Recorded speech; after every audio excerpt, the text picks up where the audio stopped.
ہم کریں گے ہر مظلوم کی حمایت۔ السلام علیکم ناظرین، میں ہوں حورین فاطمہ اور آپ دیکھ رہے ہیں حمایتی نیوز HD چینل۔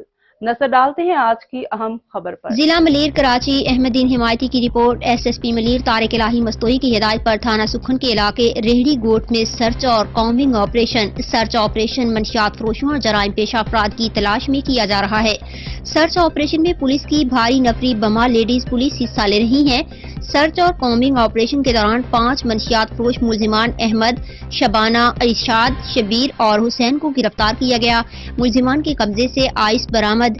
3 ماوا گٹکا فروش ملزمان کاشف، آصف اور علی کو گرفتار کیا گیا، جن کے قبضے سے بھاری مقدار میں گٹکا ماوا برآمد۔ 9 عادی منشیات فروشوں کو برائے علاج ایدھی سینٹر روانہ کیا گیا۔